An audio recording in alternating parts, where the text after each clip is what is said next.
जय हिंद दोस्तों। आईटीआर यानी इनकम टैक्स रिटर्न।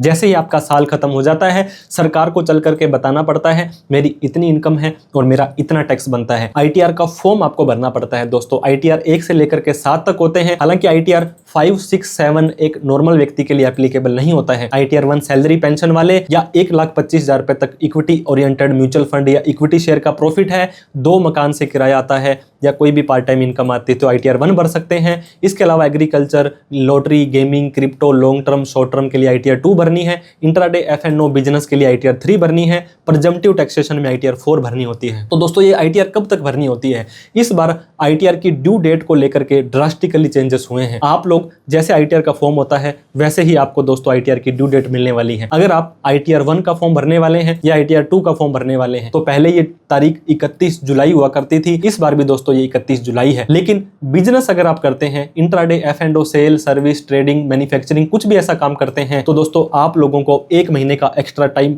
दे दिया गया है। आईटीआर 3 के लिए, आईटीआर 4 के लिए अब आप 31 अगस्त तक अपनी आईटीआर को भर सकते हैं। और अगर आपकी सेल 1 करोड़ से ज्यादा है, सर्विस 50 लाख से ज्यादा है तो इस केस में आपको किसी चार्टर्ड अकाउंटेंट से टैक्स ऑडिट करवानी पड़ती है। ये टैक्स ऑडिट दोस्तों आपको 30 सितंबर से पहले करानी होती है। 30 सितंबर के बाद में 1 महीने का एक्स्ट्रा टाइम दिया जाता है। 31 अक्टूबर तक इस ऑडिट वाली आईटीआर को लगा सकते हैं। और आप अपनी आईटीआर फिर भी लगाना भूल गए हैं दोस्तों, जैसे किसी का बर्थडे निकलने के बाद बिलेटेड हैप्पी बर्थडे बोलते हैं, वैसे ही आप अपनी बिलेटेड आईटीआर 31 दिसंबर तक भर सकते हैं। और आपने पहले 31 जुलाई से पहले, 31 अगस्त से पहले, 31 अक्टूबर से पहले या 31 दिसंबर से पहले कभी भी कोई आईटीआर भर दी थी और आपको लगता है उसमें मुझे कुछ चेंज करना है तो रिवाइज आईटीआर को दोस्तों पहले तो दिसंबर तक ही लगा सकते थे रिवाइज आईटीआर भी, लेकिन अब आप अपनी रिवाइज आईटीआर को 31 दिसंबर 2027 तक लगा सकते हैं। मतलब अगले 3 महीने का और टाइम दे दिया है। लेकिन यहाँ पे आपको लेट फीस देनी पड़ जाएगी। इसके साथ में ही फिर भी ये भी लगाना भूल गए हो तो दोस्तों असेसमेंट ईयर खत्म होने के 48 महीने यानी कि 4 साल तक आप अपनी आईटीआर यू अपडेटेड आईटीआर भर सकते हैं। इसके अंदर क्या होता है, सरकार का फायदा होना चाहिए। आपका कोई लेट फीस, आपका कोई चालान, आपका कोई टैक्स बन रहा होगा तभी आप इसमें लगा सकते हैं अपनी आईटीआर को। अदरवाइज रिफंड लेने के लिए, इनकम घटाने के लिए इस चीजों के लिए आईटीआर यू नहीं लगती है। तो दोस्तों आप भी एक बार मई